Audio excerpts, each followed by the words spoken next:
Hello everyone, this is Rar here, and starting the video with just a little bit of an announcement.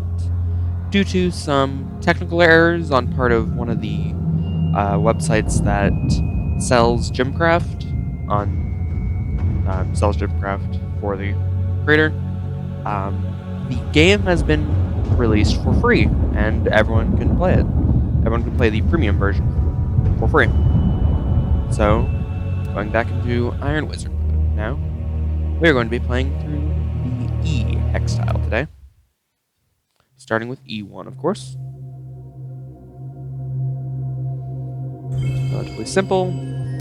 Got some amplifiers and some poison gems. Showing off, for one, that you can get gems of a particular type that is not normally available on the map. For one, so is part of what this is doing. Map DLC that got through. Banished monsters simply basically deal damage to your mana and are sent back to the start. But if they touch your orb and you don't have mana to banish them, while monsters having a banishment cost, you will die. Some monsters do have mana shred after banishment, so they will damage your mana. They will do a percentage damage to your total mana after they are banished. So basically, it doesn't deal damage before, is all I'm really saying there. Because that would mean you instantly die to some of these really late game monsters. He's gonna go and send me away. Might be a little bit of a bad idea, but there we go. Everything went through, got another token. And likely on to E2. Yep. No achievements or anything. So, E2. Once again, I'm not really bothering to check my skills. I don't really think there's anything that I can add in particular. Unfortunately, this area has kind of bad range, but it's the only real spot in place. Oh, and here's the first mana shards that you run across. Mana shards are quite interesting. Your towers will fire at them and extract some mana from them with each hit. The amount of mana depends on the amount of damage that your tower does, but it's not exactly the same. I don't quite know how the scale works exactly. I'm actually going to divert the monsters, take a longer path using my walls. Build the best wall, the greatest wall! And it's got an achievement for draining a mana. I'm going to change the targeting priority of this tower so that it prioritizes targeting structures, namely in this case a mana shard. And then I'm going to move it over.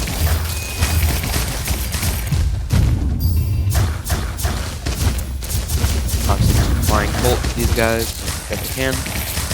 Here's some structures that can be destroyed using specific attacks. These ones being bolt shots. I didn't drop anything that time. Actually, that's a bad spot just because the way I have them going, most monsters will not be in range. I could potentially sort of squeeze them in range, but wouldn't really be nearly as efficient as just having a tower in a better spot. It's the last wave that's going this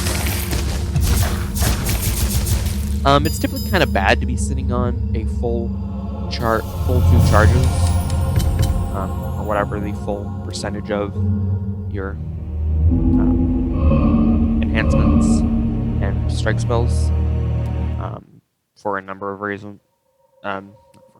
Just basically because you're wasting your charge time then. Same sort of concept with strike spells. Basically, it's just kind of if you have it and you're not using it, you're wasting it. But of course, there's also plenty of reasonable times where it's a bit better to just save it and make sure you have it. It's just that you definitely can get a few extra uses out of it if you do a bit more aggressive about using it. Let's see, are you hiding? Spinning comes. Compasses give some effects and unlock some hidden shields. I don't know how that works in Iron Wizard mode, if they still do the same thing. But if they do still unlock the shield, then I'm not gonna bother. I don't care. No, and I don't need it for doing Iron Wizard mode, as I've already done so before. Without send a few waves. Sending waves itself also gives mana, in addition to raging them. And it's potentially risky, like, just like sending raging waves. Ooh, there we go. Got actually a really good drop out of that drop holder. Got 1,000 mana.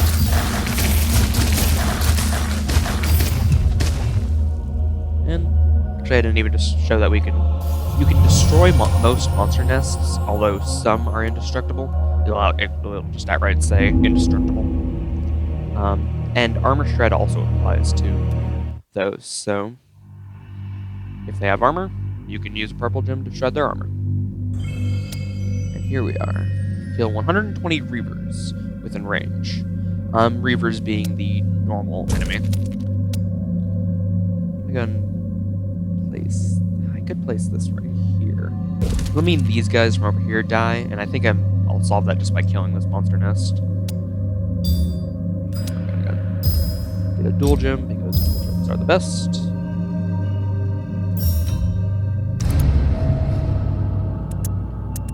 I'd actually like to have a couple extra. I would like to have these as dual gems. Range, would like to kill more.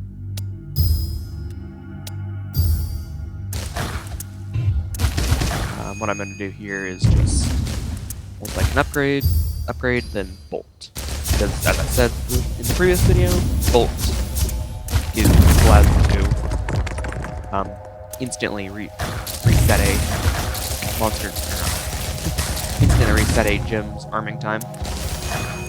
So it's just good for if you need your gem to be active immediately. And wow, that sounded like my voice for a second there. No, the mic caught that. I'm gonna probably go and just kill the rest of these.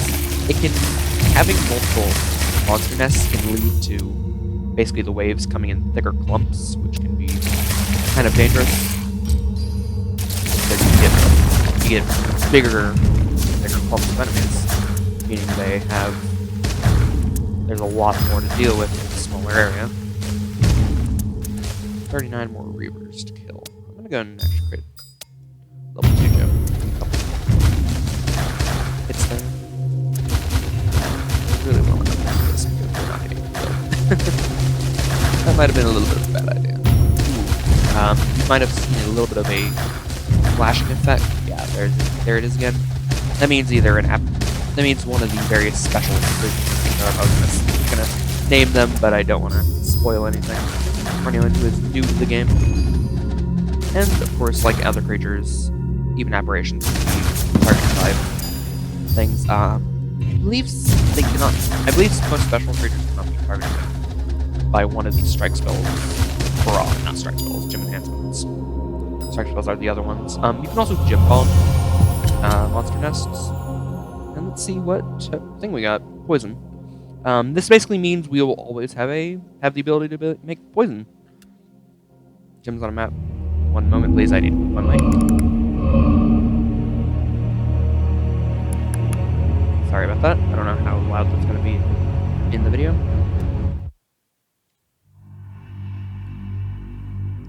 Just going through another level. This one should be relatively easy. We actually have a lot of stuff here.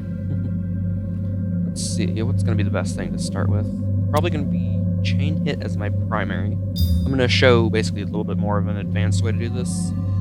You create a grade 2 of the one that you want to focus, and then you have 2 lesser types. So let's say purple, and mana leeching is kind of I don't really think critical hit's going to be good. Poison. I think I'm just going to do critical hit just for the sake of it. But I'm going to be focusing on the chain hit. special to unlock here, no home chambers or anything like that, so I'm going to be creating a grade 3 red gem and combine it with this to try to focus its chain hit capabilities. You have to be careful with this because you actually can completely dilute a ability, and it'll remain a triple gem, but it won't have the special. But that did take a lot to do that. I don't quite know. Once again, I don't quite know the math on it, but it would take probably at least a grade 10 gem to do that. Actually, I think it's a fair bit more than that.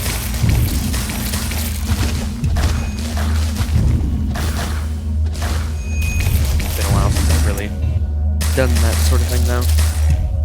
I haven't been playing any endurance runs on my main. I'm going to actually place a gem here with bolted so I can open these things. Getting almost 1,000 mana sometimes from those is awesome. Here, there's a 1.3 chain hit length. I believe that means basically 30% of the time it'll chain hit to another enemy, if I am remembering how that works correctly. Look at that, I got a gem from Drop Holder there. Just showing you how much stronger pure gems are over triple gems. Oops, I just put targeting. Suppose I should go ahead and show off the different targeting. This one forces it to target Swarmlings over other enemies, Giants, Random. Random being the best for FPS. You have a FPS problem. Special entities and varying orbits. Shielded or highest armor, least FPS. And then normal, nearest orbit. So a gem of same tier is a fair bit higher chain hit chance. Even though I've been focusing chain hit with those gems.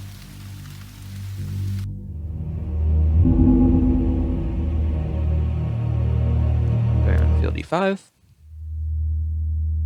Take a drink of water. Which I probably managed to spill on my desk. Alright.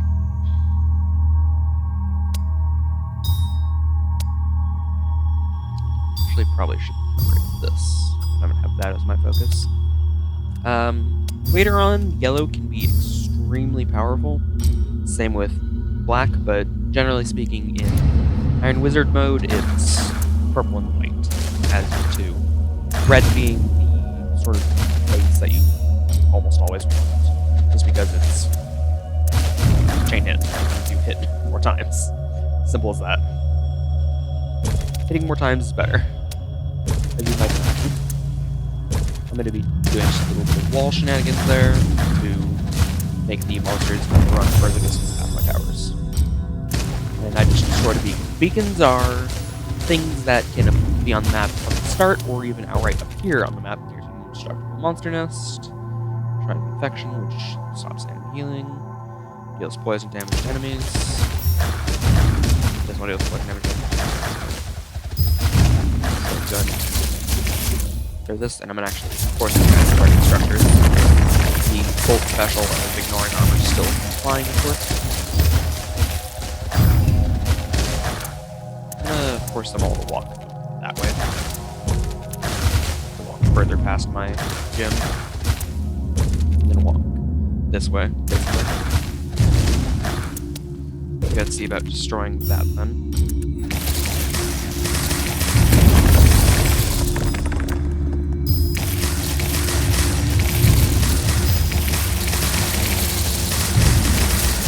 Just a lot of swarmlings there, nothing really dangerous.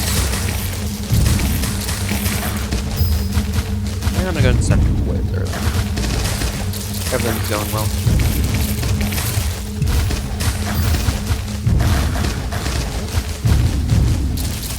More shaky.